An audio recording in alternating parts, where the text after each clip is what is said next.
Let me know when I should stop playing video games. Yeah, I'll let you know.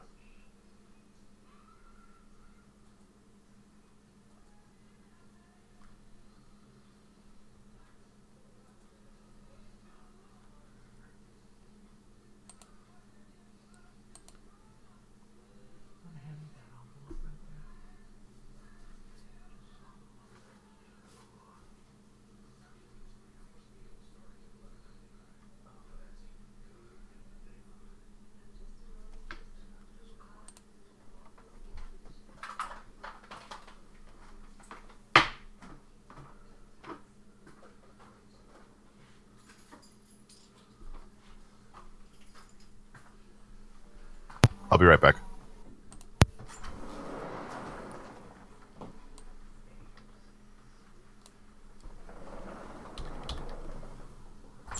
It's raining again. Is it? It is.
Oh dear. Yep.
guess I can start by asking, can anyone hear me?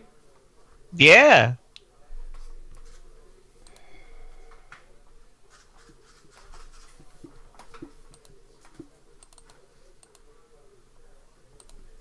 I think I can at least. I guess I can start by asking, can anyone hear me? Yeah. Yeah, well, gentlemen, the skies have opened and ice is falling. That's for real. Okay, so it seems like chat can hear me. Chat, can you hear me? It worked like that. Pneumonia. What? Who's chat? There is no chat. Yeah, I was Okay, gonna say there's so it seems one like, person. There's two There's people. just chat two of can us, hear and me. neither of us are chat.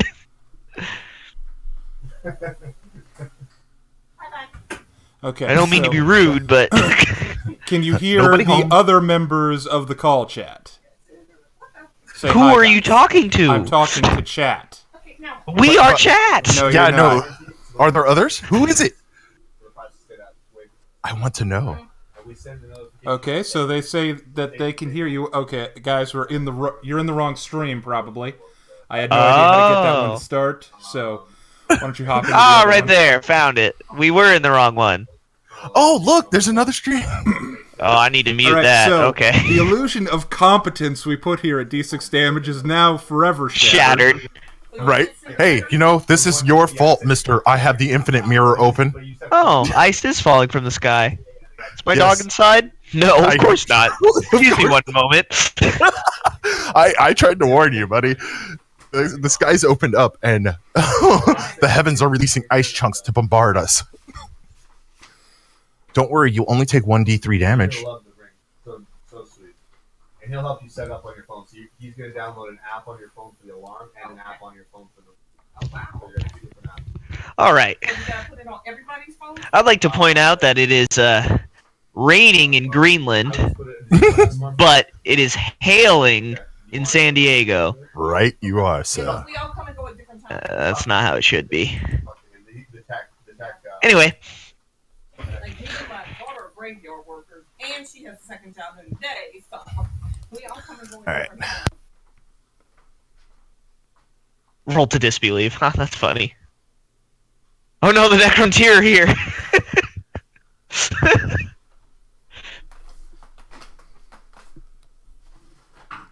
I hate to say it, but I sided with the old one.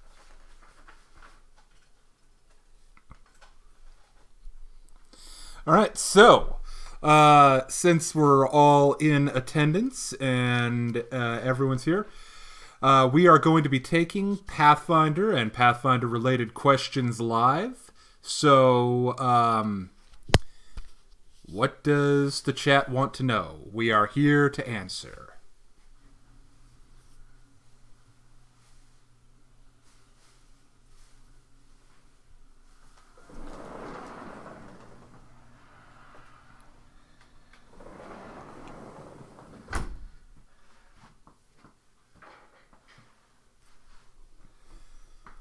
Also, if anyone has any questions on Discord, that would you could post them there. If like D8, you wouldn't mind going into general and seeing what's there. Yeah, go there. Let me pull that up. Also, Necrontier, everyone does make mistakes. You made the biggest one. Okay, so first Can't trust question. this First question. Stargot. What do we think of monsters beyond the colossal size? They're Pretty a big. big deal. That's pretty funny. So, in terms of how players react to things, as you increase in size, I think your players do take larger creatures more seriously than they take small ones. So, if you want to really impress your players and you want things to feel epic, like you're doing a Shadow of the Colossus type thing, definitely larger creatures make it feel, you know, like you're dealing with things on a different scale. What do you think? I think it's a challenge because if you put too big of a monster, it just scares the party too much. Like, can you really defeat something that big? Like, I don't know. I think you have to, even if they're that big, you have to make it so that the party believes they can still like deal with them. Mm-hmm. Otherwise, it's just like, well, I guess I'm going to another continent. Basically, Hope it doesn't have wings. it reminds me of the first time I ended up encountering the Tarrasque. It was one of those, can I kill that? Yeah, it's like it's a huge psychological like, fuck this, we're just screwed. Like that's it, it's done. I think my favorite part about it was the Tarrasque was asleep, so we all walked into the room. One of us realized what it was. As soon as the one person realized what it was, we all like did a double take, and it was, if we touch it, is it over? Like, does the world end? Because he made a knowledge check, and it was just high enough to know, yeah, you can only, it will not stay dead unless, you know, certain things are met. And it's like, yeah, we don't have those things, so fighting this is All right, the next question is, do you think Pathfinder 2e will pose a challenge to 5e? Ooh, I like this question. I think it matters on what they changed from the playtest, because I remember D&D Next, and D&D Next and D&D 5e were very different games, and it was a much better improvement over D&D Next. If the playtest is what we're getting, then no, I don't think it'll challenge 5e at all. I really don't. yeah, honestly. I think if they made the changes they needed to make the game actually enjoyable, and to make it easier to like figure out what I'm supposed to, or like what's going on, then yes, I think it will challenge it. But first, it has to challenge Pathfinder 1, and if it can't challenge Pathfinder 1, it can't challenge 5e.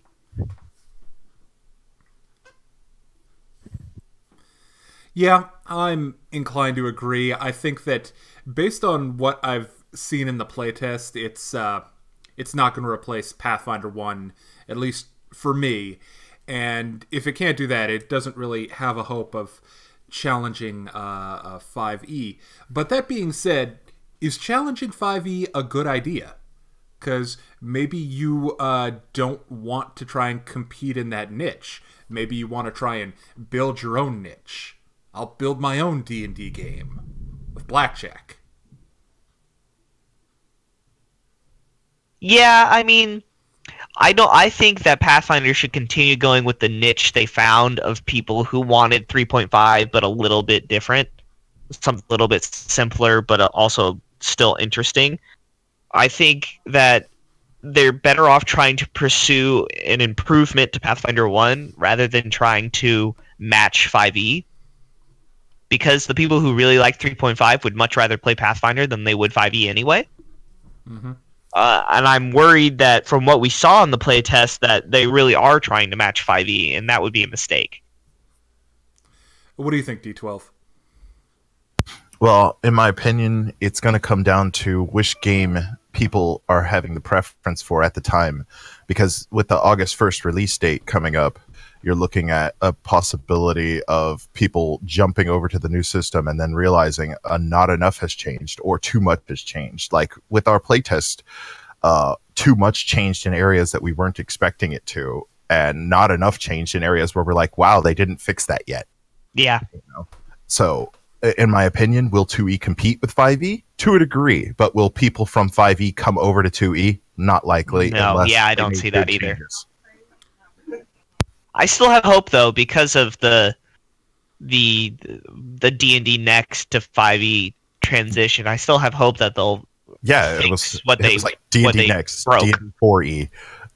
You were not very happy with either of those, and then 5e popped up, and you're like, oh, that works. You know, they had to get 2 mistakes to get it right. Hopefully, Pathfinder only makes 1 mistake to get it right, but we'll see. Next question: what are your thoughts on a fighter witch multiclass? It might work eventually with enough levels. Literally. Oh gosh, why bother?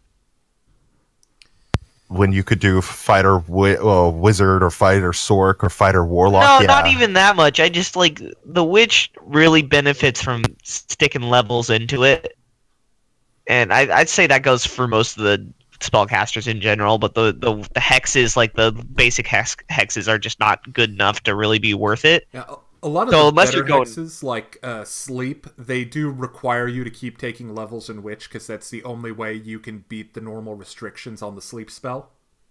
Yeah, so I don't. I'd rather just take a couple of feats to make me more combat oriented, rather than spend levels. I think I'll say it depends on what you want out of Fighter and what you want out of Witch. Like, if you want, like, the first thing you get out of Witch, like, if you want the Patron and maybe one of the hexes that isn't, like, really keyed to the amount of Witch levels you have, like, I don't know, the Cauldron or the Coven one, then you go, like, mostly Fighter and a level or two in Witch, and it might get you where you're trying to go. I'll say that it depends on where you're trying to go, and if your plan is to be good at being a spellcaster, Witch is not necessarily what you want.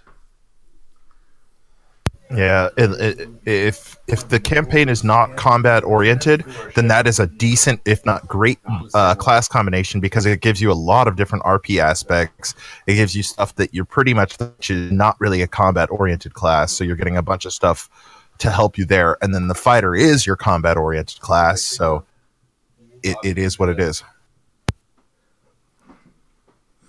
Next question. If I'm making a Gestalt character with a Necromancer Wizard and a Gravewalker Witch with one additional feat, is Necromancer Wizard the best option? Say that? Oh, there's the question. I was like, what? What does the Necromancer Wizard even have? Let me look it up real quick. I wasn't even really, like, it makes sense that there is a... I wouldn't do it. Are we going necromancy as the school, or because it's not a It's not an archetype. Well, there's hallowed necromancer, which is an archetype, and then there's undead master. I feel like I need more information from this one. Let me scroll down and see if we got any clarifications. Okay, so I want some of the hexes that help me debuff while I'm attacking, but yes, for RP heavy campaign. Okay. Yeah, so yeah, with those two combinations, yeah, you're about right. That although fighter is probably the least useful one you can throw in there with a witch, and if we're talking about, are we still talking about that question? I think that was the wait. Hold on, hang on. That what I just read, that is from the person asking about the witch fighter. Okay. Yeah, that's what I thought. So yeah, with that, I wouldn't combine fighter anymore if it's an RP heavy campagn. I would. The Gestalt question is from a different person. I would say you're probably better off actually going with Swashbuckler and kind of zilching your... Well, I don't know. You can still have a little bit of strength, but going more in dex so that you can have the parry. Because... Oh, but wait, that runs off charisma, doesn't it? It does. Which runs on... Int. Oh, it's int? Well, then do the... yeah, still, you could do the blade one, the inspired blade. That and then you could... the debuffing the enemy's attacks will lower what you need in order to parry. But that's if you have to use a rapier if you go that way.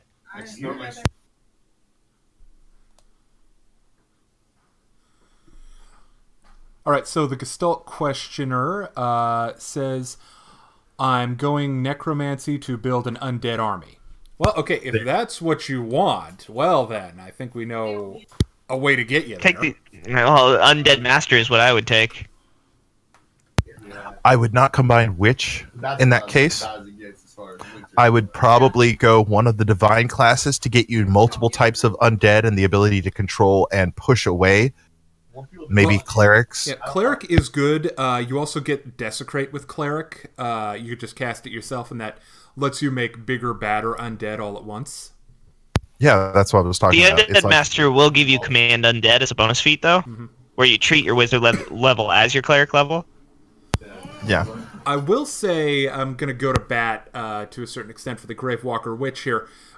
There is some neat stuff there. Like, it is meant for you to have undead, and it allows you to actually jump into the bodies of your undead. So if that's something you're interested in doing, then the Gravewalker might be something for you to consider. But I think if it's just pure, I want my skeleton horde or my zombie horde around me, and I'm just here to, make them better and keep them in fighting shape, then you might think about, like, Cleric, because that channel negative energy is really helpful. Well, I like the Undead Master because you get Repair Undead as a first level spell. You get a Lesser Animate Dead as a third level spell. And these are all bonus spells that get added on. And on top of that, you can... Oh, what is this? You can animate a Corpse Companion. Oh, that's great. Yeah, No! that is always fun. This is great. Take the Undead Lord Cleric archetype and the Undead Master. There you go. That was the combo I was looking for. Is your name just Lord Master of the Undead? Lord Master Undead Man. Yes, Lord Master of the Undead.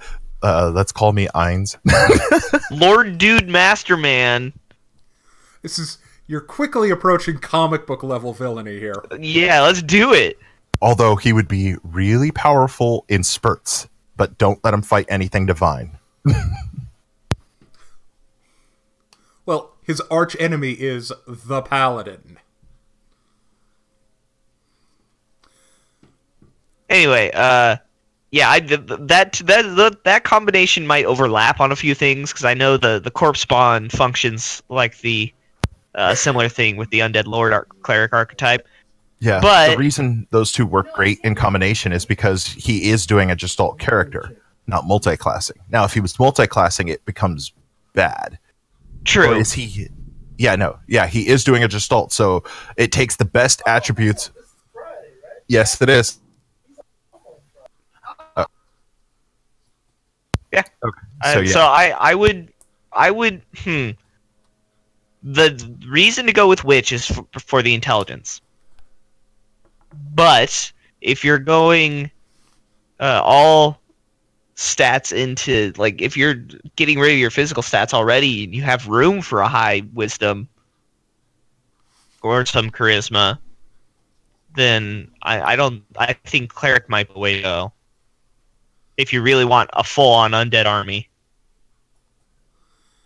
Our next question is, best encounter you've ever had? Huh. Best encounter I've ever had. Well, any encounter that kills D10 is a good one. Ow, harsh. I'm kidding. Gotta get some sound effects in here. Kind of. Punch. Yeah.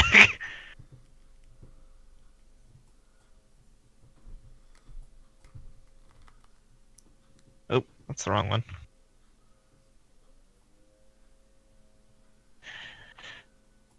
Best encounter. Jeez, that's a tough one. I don't know. What do you think, D6? Oops. That is a tough one, because there have been some that I really enjoyed that I've talked about. I will talk about one of my favorites. It was in a campaign that was being DM'd by D10, and we were playing a group of adventurers going down into the Underdark, and I was playing an investigator. And one of the things I really like in an encounter is when my plan actually works, which it doesn't always, but this time it actually did. So basically, I focused really heavily on buffing myself before the fight. Like, I had some type of energy resistance. I had the shield spell. I had it was probably like monstrous physique, one of them to give me fly speed. And basically, I had gotten into a fight with these two mages, and I had energy resistance fire, and I was getting hit with with Scorching Rays, and because my energy resistance was high enough level, he literally could not do enough damage to hurt me. And the other one just magic missiled me, and I had shield on, so he just got totally denied. I completely locked these two guys down, and they couldn't hurt me at all. I thought that worked out really well, and that was a fun encounter.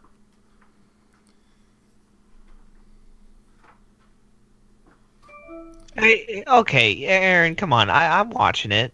I know, I just threw it in here because of the timestamp. I'm just waiting for my chance. I just threw it in the list so that way you can see he gave me one job. Yes, and you're good with your one job. I'm just being annoying. I hadn't done the job yet. It was going to happen. You were going to get to it. There. I just beat you to the punch. That's all. Gentlemen, does anyone else want to field the best encounter question? Actually, probably my best encounters usually involve me as a DM. I think there's been at least 3 times that I've killed D4, all of which have been by D4's own doing, and had nothing to do with me. Yeah, I'm gonna try to. Well, that's a misadventure. But he launched himself with a ballista at a dragon, completely on accident. Now you're asking yourself, how does someone launch themselves completely on accident at a dragon with a ballista? Well, when loading the ballista, he failed a check. When trying to escape from the loaded ballista that he failed his first check on, he fired himself at said dragon.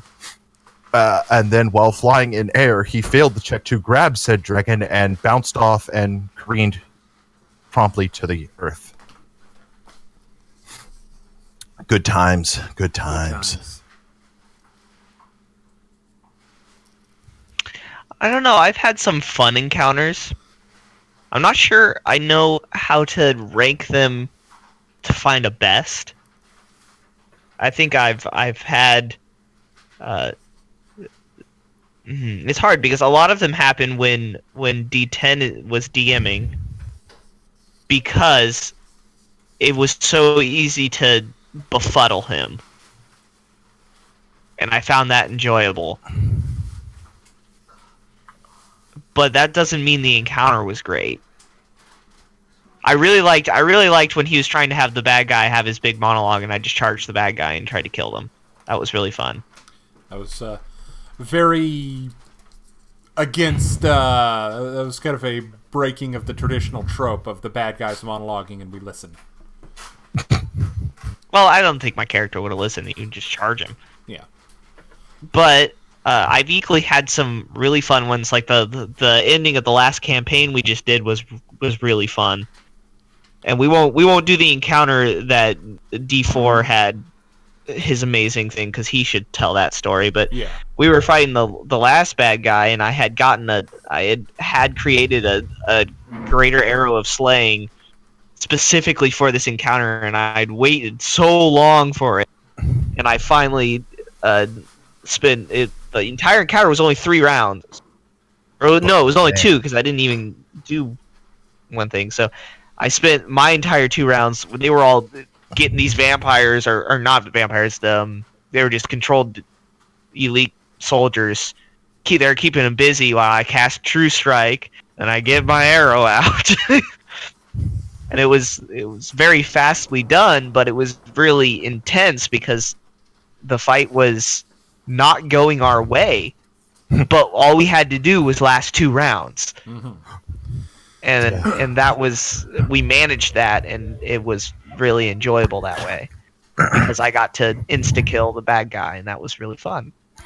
Although we have to add to that, the setup for that encounter was pretty epic, and the initial enemy attack literally half shot my character. Yeah, that was the other thing, is that the bad guy was extremely powerful. Didn't feel like it was cheesy. It felt like that was our only shot, and I really liked that. Yeah, it made so that if I had rolled a 1 in that shot, that would have been it. We would have used our only ace in the hole, and we would have been destroyed.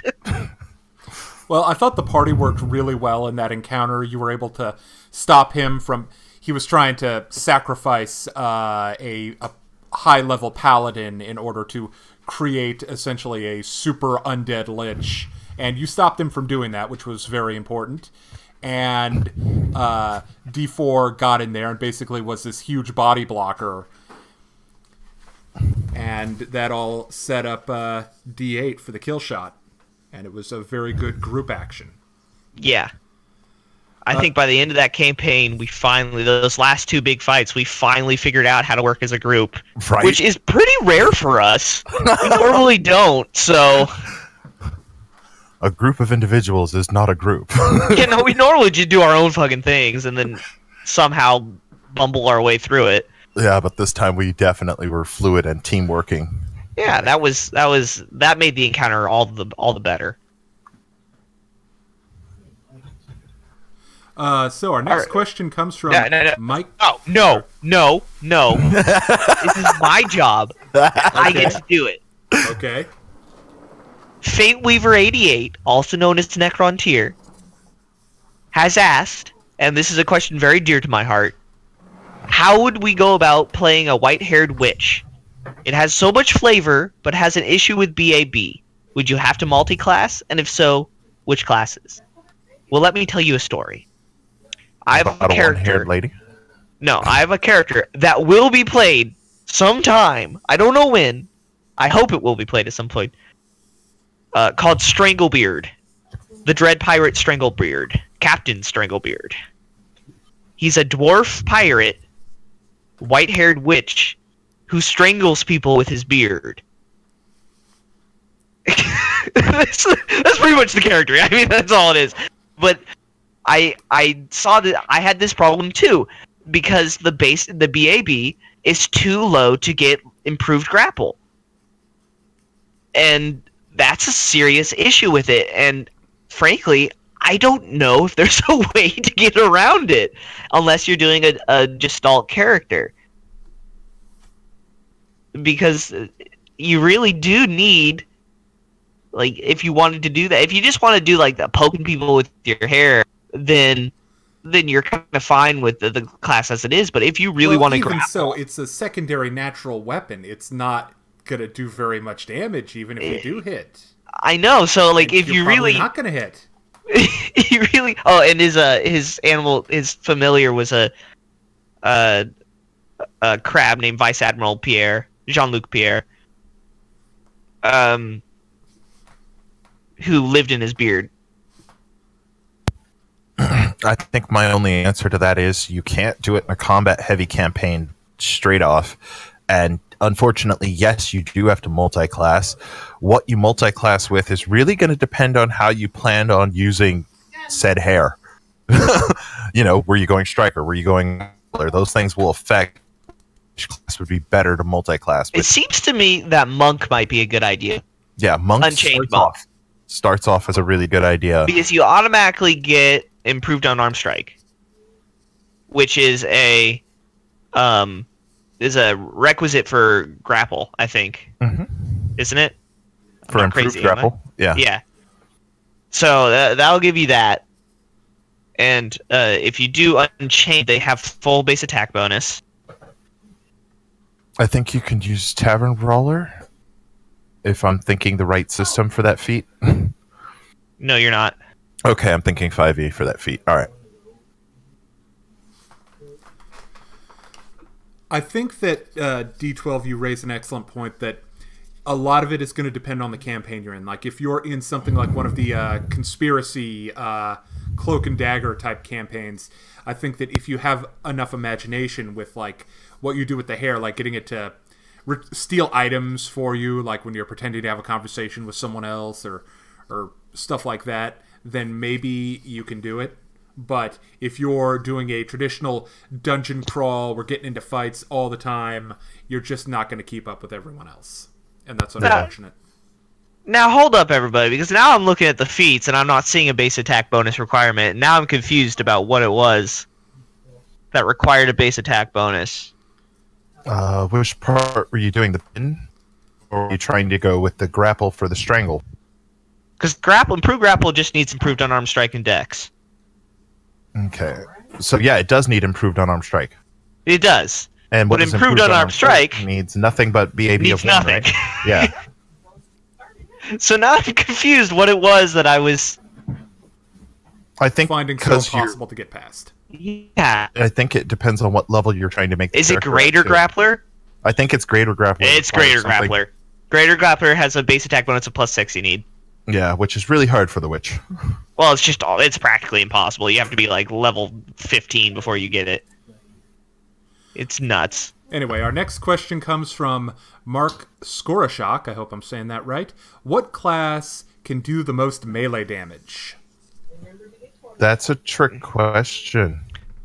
Melee damage? That is truly a trick question. At what level?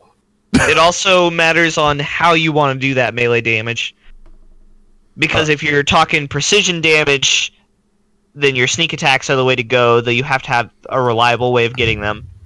If you want just flat damage, you probably want to go fighter, because you can get the weapon specialization, and you can get power attack, and then go with a two-handed sword, or something like that.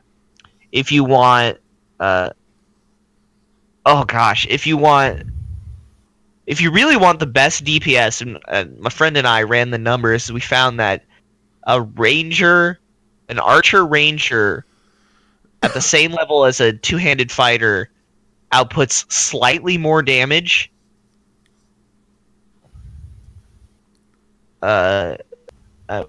Reliably. Yeah. Now, what about a power-attacking barbarian that's in rage and has a two-handed weapon? Nope. Because you can't get weapon specialization. It falls off. The rage does help, but it doesn't actually offset the power that weapon specialization gives. Because you can get weapon specialization and improved weapon specialization, and you don't get all the feats that you would as a fighter. So you don't really get work. So it really comes down to level. You know, just, a low level barbarian, will output more damage than a low level fighter. But once you hit mid to high level, that switches. The fighter just will be able to do more damage because the amount of feats means that he can have every feat the barbarian has, and then some. Besides, if you just have potions of rage. Yeah. or just a bard or somebody who can cast it on you, then you literally are a barbarian except without any of the drawbacks. True. All right. Sage of Doom 1 has a question. Do you think two-weapon fighting with a gun and a sword of some kind would work? With the proper feats, yes. It would work well. Look at the Picaroon. Picaroon swashbuckler. It's the way to go. I mean, yeah, like he's saying, there's a better choice. But yeah, it would work, and it would work well. No, I'm not saying that's a better choice. I'm just saying that's the class you want to do it on. Yeah. Alternatively, you could just be a guy with a sword for melee combat and a gun for ranged combat, and I think that's also a possibility.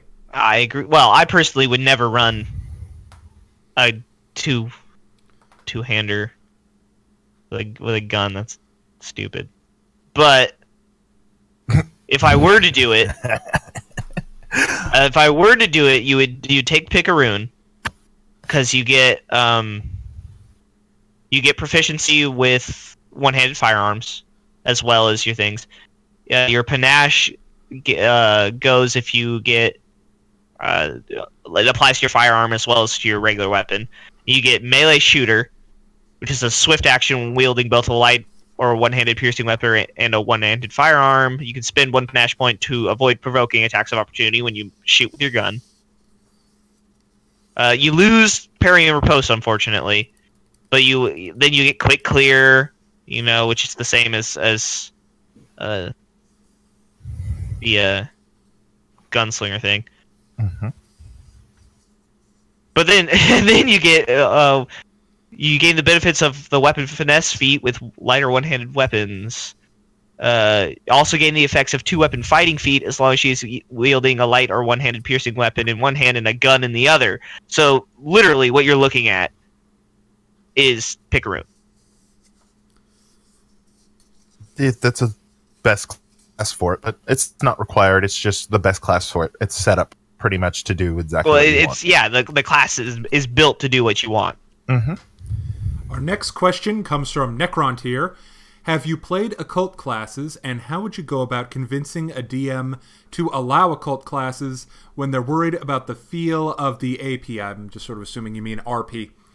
No, that's probably Adventure Path. Oh, Adventure Path. Okay. So, with that thought in mind, well, it's funny you bring that up. Starting today, we're going to be doing kind of a small campaign that I'm DMing for the group while we give D6 a rest from his DMing, and D6 has chosen to play an occultist. And at first, I remember psionics, and I was loath to allow occult, but I do think Pathfinder has done it better than like 3.5 did. I think that the occult classes are considerably more balanced than I remember them being. that was because people were using them wrong. End quote. Okay. If you say so. They are strong. The old occult classes are strong. Pathfinder's occult classes are way more balanced, and they feel like, in essence, you're playing a spellcaster. Yeah. And because of that, it actually lines up decently, unlike some of the other things. But as far as the AP aspect of things, it really does come down to your DM and what they're trying to do. Like, if you knew going into it what kind of campaign it was going to be, and you asked right then and there, hey, I was thinking an occult character, they're going to look at you and decide one of two things. And then if you don't have a good argument for your character, why they would be an occult, why they'd be here, why they're doing this mission, I know most DMs are just straight up just going to shoot you down. But there are those that are going to look at it and go, well, it's not broken, it's not overpowered, it's just something I'm not used to, and most people are afraid of what they're not used to. Well, what we decided to do is that we decided to think of occult, especially in the sense of the occultist, is that it is basically the oldest, most primal version of magic, where everything is really just a force of will. And I decided that, if it's kind of like we liked it as kind of like the memory of the items themselves for the occultist, because the occultist is all about having these historic items that you can then draw upon. And so we decided, well, it's not really magic in the same sense. It's the idea that anything that's old has memories, and that memory has power. And that's how we've chosen to do it in this coming up, and I'm hoping that it'll go well. Yeah. I think that, first off, getting your DM past the initial fear of the occult classes, because they are very complicated, but they are balanced. They're not going to overpower everyone else. Some of them can really make a party more powerful, but they're not necessarily powerful in and of themselves. But getting your DM to kind of understand the classes is the first step. And as for dealing with how it fits with the adventure path, I think a lot of it just depends on how you want to flavor it. Like, how you explain what you're doing, whether you explain it as a type of magic. You don't need to play up the fact that it's psychic, unless, of course, that's something that you think would fit. If you're playing maybe Iron Gods or something that would benefit from a more sci-fi type of feel to the class. I think from that standpoint, they're kind of flexible. I'm going to agree. They're honestly, half of the occult classes for Pathfinder are actually weaker than their arcane / divine counterparts anyways. They're either equal to or weaker than their counterpart, which after the DM actually looks at it, will find that it is not a big problem or hard to deal with.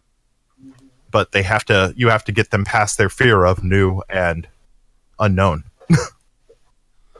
All right, Necrontier also is curious about Hexcrafter Magus. Do we have any thoughts on that? It's a class. Yeah, I was going to say it's been looked at. I think he was talking about it in response to the witch fighter Ah, I see. multiclass. In which case, yeah, I think that might be a better way to go. Mm-hmm. I don't really like the Magus, so I wouldn't do it. But honestly, it fits. It fits not bad. Let's see. Zuja had kind of a funny comment about the Gestalt Gravewalker Witch Undead Lord. Lord Master Bones. I like it. Yes. Proper title. I would just go full stupid. Like Lord Master Bone Dude. Lord Master Bone Daddy. Yep, that was mine. Lord Master Bone Daddy. That's where I would go. With the monk class, is the dimensional dervish tree worth it? Yes. Yeah, it is. The hell is the dimensional dervish tree? That's a good question. But it is worth it, honestly. Straight up, guys. Once you read it, you'll be like, oh, yeah. I've been looking at monk builds for the last couple of months trying to find the one I want to play. So that one's worth it. I honestly probably won't play that one, but that one is worth it. Where you just teleport around punching people? Why would you even ask? That sounds great. Doesn't it? You can take a full attack action, but what? Yes, of course it's worth it. Exactly. You fool! Take it. It's too cool. I'm just picturing like the guy has a portal gun from the game Portal, and he just punches people through the portal. No, I think it's more along the lines he moves so fast people never see him because he's actually teleporting. Yeah, exactly. It's Some kind of like fucking Super Saiyan shit. He's using what Shadow Step plus Dimension Door. Yeah, he's like bam. Nah, that's fine. That Yeah. sounds like it really could be worth it. It is honestly, but it's the tie-in. You know, you have to get the levels, you have to put the work in, but it's worth it. By the time you've completed it, you're happy with it. All right, so the Stop Clock would like to know, what is the most powerful class in your opinion? Wizard. Is there another part to this question? What's the most powerful class? Yeah. Yeah, wizard. Wizard's definitely up there. I'm not. Like, Wow. When it comes to straight out and out power, like what can literally 100 to 0 somebody the fastest, the wizard is usually on the top of that list. I think we don't have enough information. That's why I said, If you said what's the most powerful class at level 8 or at level 4, that'll change slightly. That would change. I'm not sure there's a real answer for it otherwise. Because, I mean, most of them are pretty well balanced. If you're talking about what character is less likely to be completely inept at everything, I think Wizard's probably a good choice. Yeah, he amended it at level 20, so it's still... Oh, God! Well, you have the Wish spell, so yeah, Wizard. Yeah, you, sir, can be a god. What do I have to say to get you into godhood today? Sacrifice 2 levels, no problem. Godhood's worth it. Absolutely. But yeah, no, for real, it's like up to level maybe 6 fighter. After probably about level 6 wizard. Because fighter can just straight up, grab me a great sword, grab me the low level feats necessary to use that bad boy to optimum efficiency, and that's a 2d6 a round. And then when you hit level 5, that's 4d6 a round on average. And then once you hit 20, though, it comes down to which caster do you like the best, because casters just outshine mundanes. All right, next question comes from Riker Davis. I'm hoping not to ask too many questions, but can you help explain samurai, especially ronin? No, I can't. Me neither. Every time I look at that class, I'm confused. Not necessarily confused by the class, but confused as to why they did what they did. Alright, I'll give you my peasant level understanding of the mighty samurai. From my understanding, you are a cavalier without a horse. Which is No, why I think you can actually have a horse. you still get the horse. I think it's more about the challenge and changing the challenge. Is my remembering of it. Yeah, and that's what doesn't make sense. And then the Ronin, I haven't even actually looked deep into because the samurai didn't make enough sense to pick.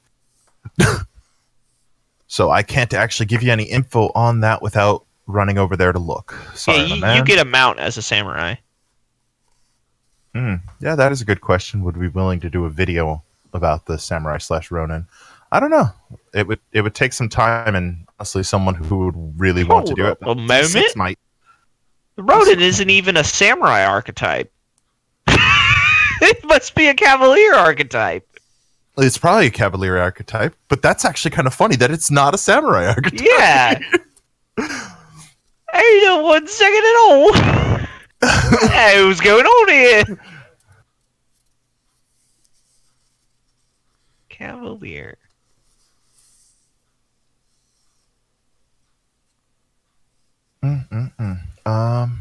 Yeah, no, real. That's a interesting, but yeah, samurai. There isn't. I'm not finding the Ronin. Look under rogue if you can't find it under cavalier.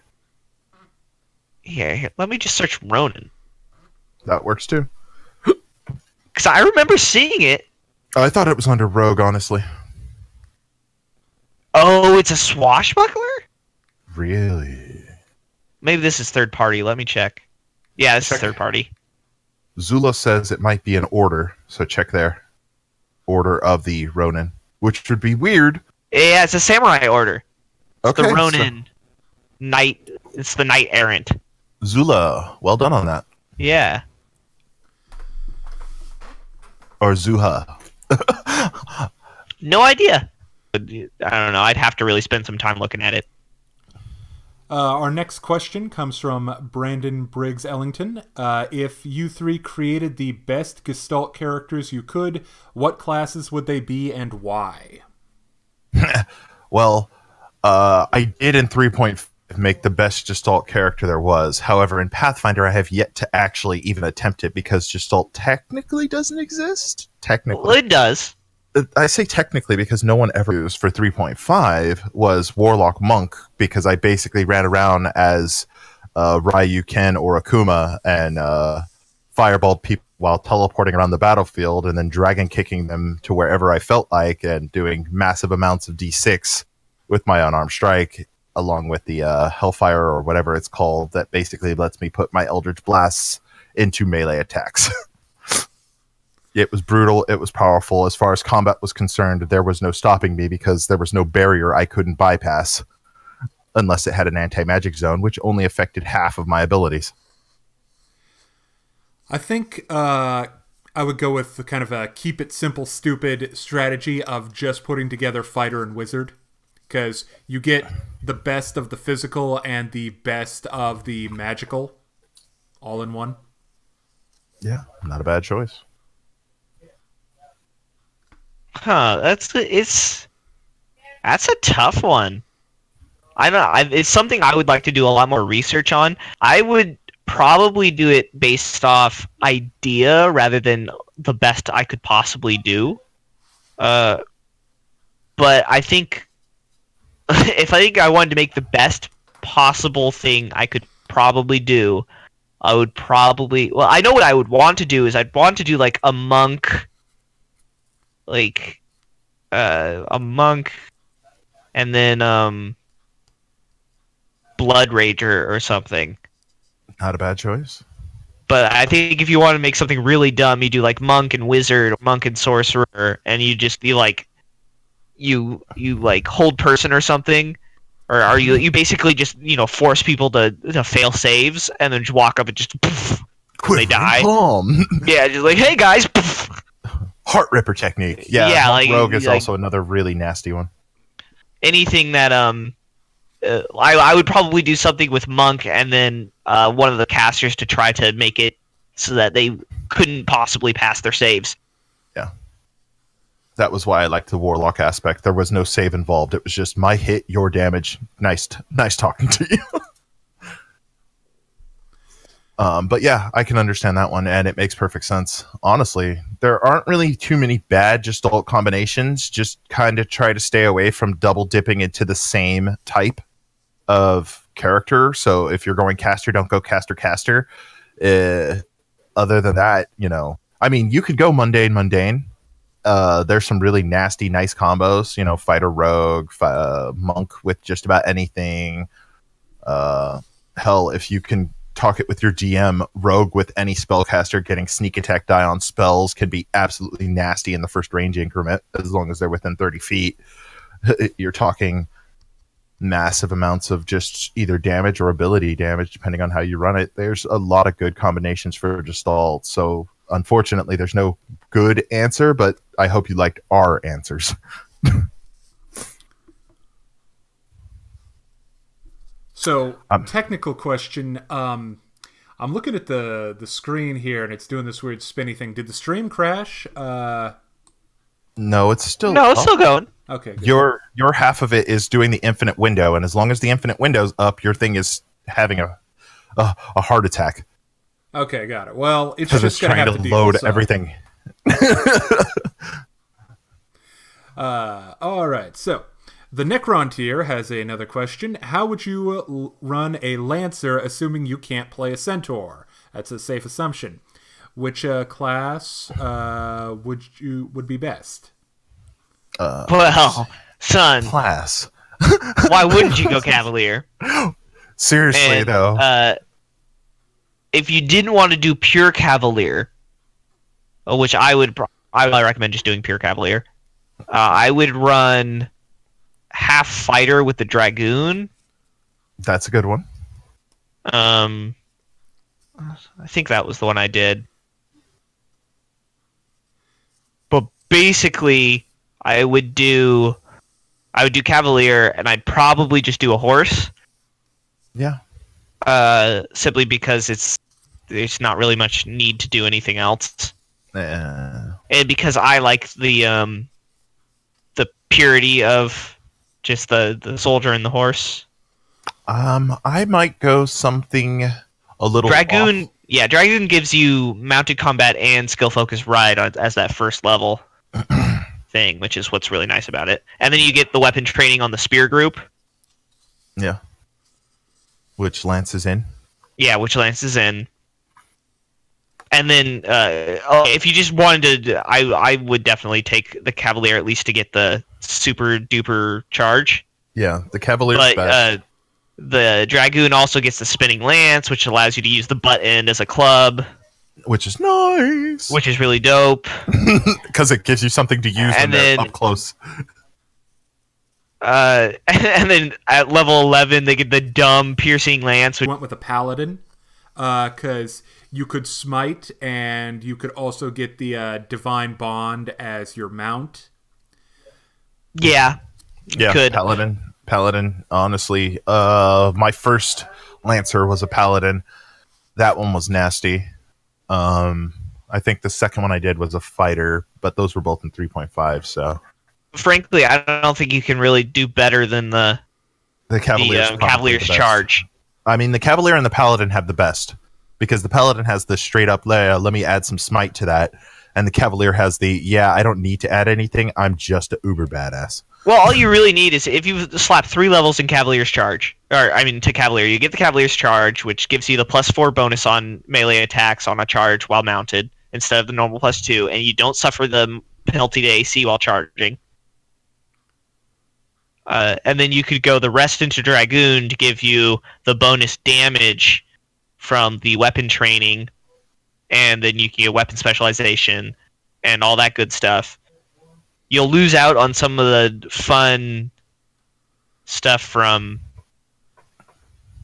other parts of the Cavalier, and I think there's a if I remember correctly, there is a archetype that allows you to get rid of the teamwork stuff and instead take all into like combat feats. That's not a bad way to go. Where was it? Let me find it.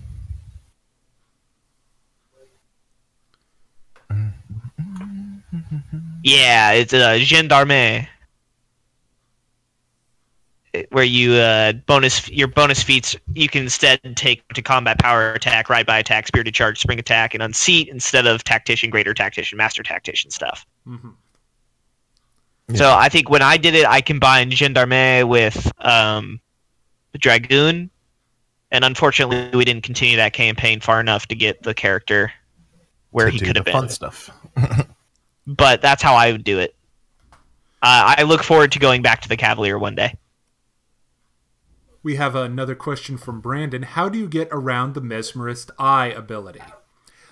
So shoot him with a slaying arrow while he's not looking. Yeah, that will do it. But if the Mesmerist stare is interesting, because there's not really a way around it. There's no save. It honestly has more to do with the mesmerist than the person he's staring at. Oh, Because- that's how you do it. You break their line of sight, which breaks line of effect. Yes, I believe that is a way to do it. That's the only mundane way of doing it. Break their line of sight, which breaks line of effect. Other than that, and killing them, the Mesmerist Eye ability pretty much goes off without a hitch, because I was looking at it after I was shut down by it for a little while. And it's nice, it's powerful, and it makes you really work hard to get what you need. But once you've overcome it, you really respect the class a little bit more for it. I liked my answer better. Also, it's important to remember that the mesmerist stare can be applied if you have the right bold stare augmentations to things like oozes and undead, unintelligent undead. So you can just look at that neat. ooze and be like, Quiver with fear, yeah. you mindless beast. Never going to understand that one, but I'm going to let it go. All right. Well, we've hit 11 o'clock. Do we want to answer these last couple questions and then call it? Yeah, we'll wrap this up. We'll answer the last few questions, and then we will call D6 Damage Video 100. Thank you for being here, everyone, by the way. A success. Okay. I have not heard of the Path Builder app. I know that was one of the questions. We had the Path Builder app, and it's under Samurai. They're talking back to the... No. It was earlier. He asked if we had heard of the Path Builder app. Oh, really? Damn. I missed Yeah, that. somebody asked it. I saw the Limited Wish. I have the Pathfinder app, and it's under Samurai. But I don't see anybody asking about the Path Builder app, period. I swear to God, someone did. You can't make me think I'm stupid. I'm not. I'm just making you think you're crazy. You're not allowed to. I'm sorry. It's just my nature. Shut up. I can't help it. Somebody asked it. I swear to God. No, no, my good Sean. Thank No, you. somebody asked it. You No. can't convince me that someone didn't ask it. All right, so No, I see Riker Davis saying I have the Path Builder app. It's under Samurai. You're crazy. It was redacted. it was branded, wasn't it? Brandon, you're trying to make me look crazy by redacting your comments. I don't remember See, seeing... Stop Clock knows I'm not crazy. I think Stop Block is a little insane too. It was but I have to Riker. say- Riker, you scared me. By the way, Riker Davis would like to know if we'd be willing to do a video on the Samurai, and at some point, probably. Yeah, it'll come up when we get around to... Heck, there are so many classes that we have not done videos for. It's only a matter of time till one of our friends decides to play a samurai. Yeah. And I say that with a bit of a sigh of It'll happen. unfortunately. sadness, because then we'll actually have to look at the class and figure out how it works. Let's see. What was another really good question near the end there? Zuch Oh, this is the saying good one. Stop Clock had a really good question. What? Where did it go? How would you interpret the power limit of Wish? I like that question. Yeah, that was part of the level 20 most powerful character. Let's pull up the Wish spell real quick. Yeah. because that one Let's see is, the wording of it. that one's more I've looked at inclined it, on your and I would DM. say, rules as written, you can definitely do some crazy stuff with it. Yeah, and with DM approval, you can get farther. But as soon as you get away from the rules as written, then the GM gets to act a little bit more like a genie. So remember that. Remember that they get to act more like a he's genie. still a GM. He's the genie master. Exactly.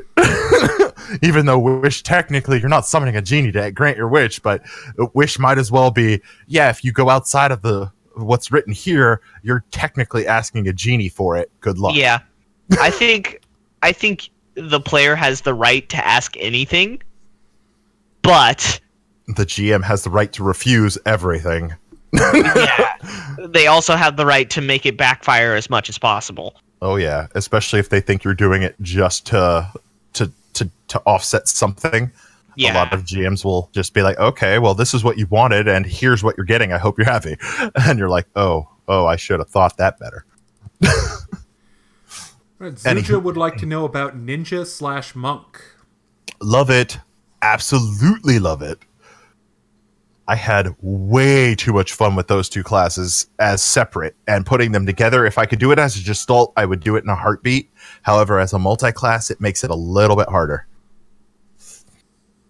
A good demonic/devil mage build. That's a neat idea.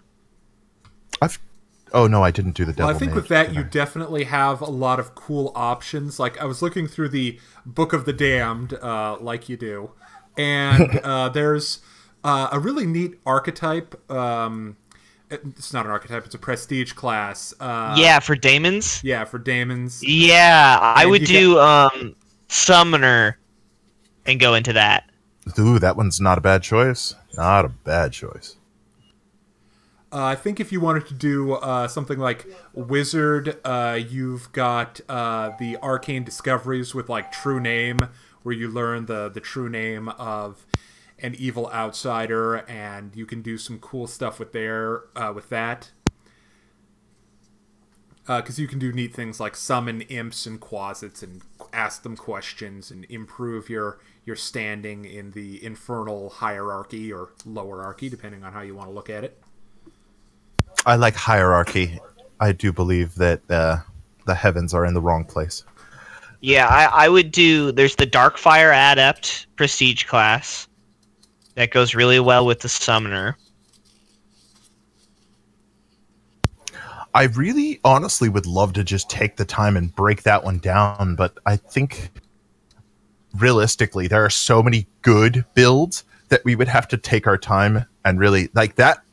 That almost is a video worthy topic. A video worthy topic. Yeah, So because Zulu. there's prestige classes. There's the demoniac. There's the There's the infernal version the of that. The diabolist. Yeah, whew, man. So many So good there's builds. a lot of ways you can go with that. You can also go into the How to Become a Demon thing that got a whole video about it. Yeah, there's so I think How to Become a Demon. Oh, that brings back fond memories. yeah, no, I think there's a lot of places you can go with that.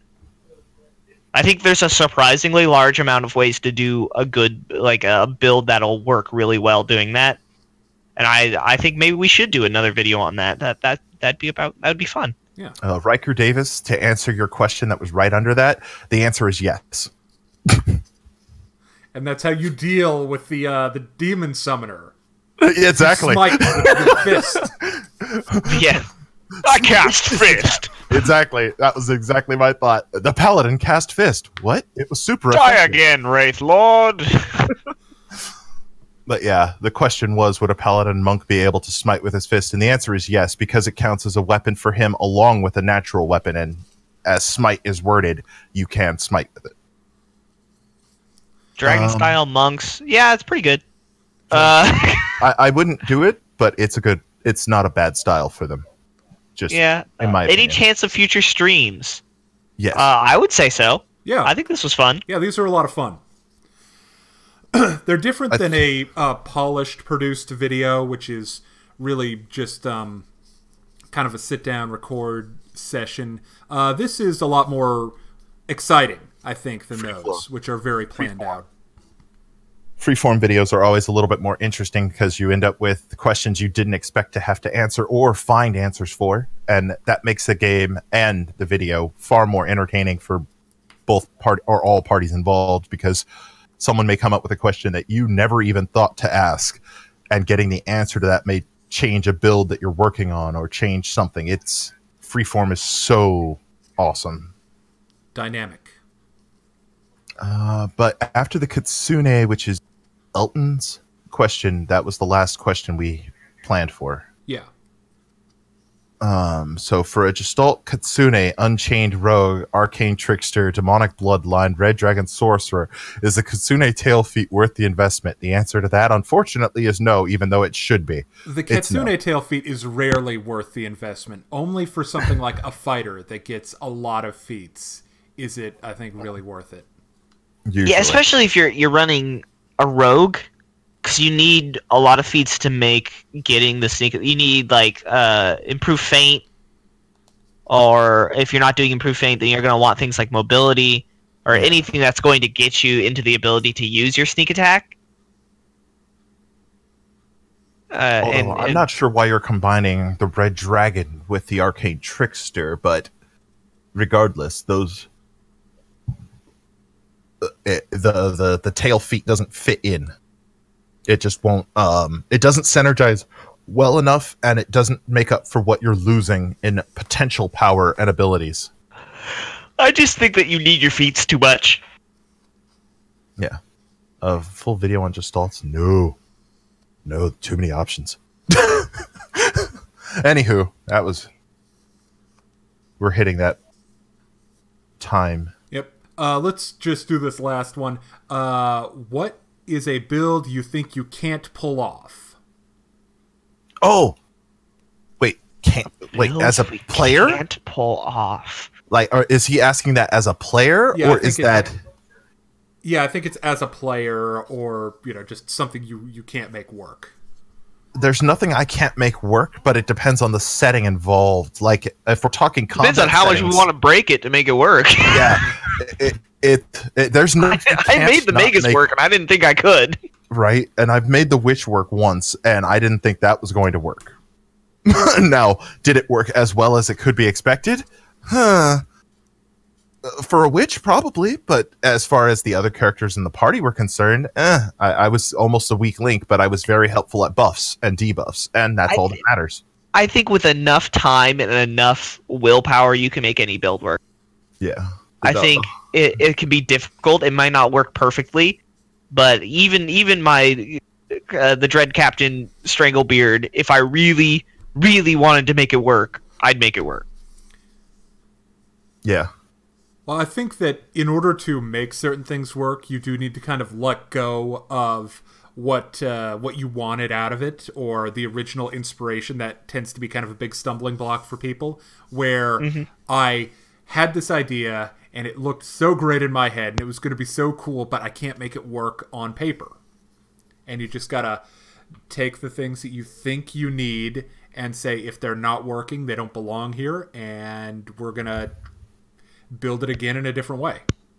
Yep. And then you run over to D6Damage's Discord channel, go to the suggestion tab, and you go, this is what I'm building, and this is what I got so far, and you watch as the screen fills with beautiful information. Yeah, I go to help you character make that builders build. for that, but Hey, you could go character builders, but I like suggestions because you might get something you never expected. well, suggestions is supposed to be for the Discord. True. I will answer Riker Davis's, because I do have an answer here. He asked, I should have asked what classes would make up a good Power Rangers team. I have a friend who actually ran a Power Rangers campaign. What they did is they did Gestalt, and they did Monk and Synthesis Summoner. Yep. So you can actually do the suit? So you could actually do the suit. That's pretty great. And that's how they did it. And they each had a different color, and it was pretty cool. But people have done it. You could do it in other ways, but that's the way they did it. Right. In our groups, we don't use the technology guide, realistically. I mean, we should, but we don't. Anyway, I think that's going to be it for today. Yeah. We have a game to start. Thank you very much, everyone, for watching and participating in this this live stream.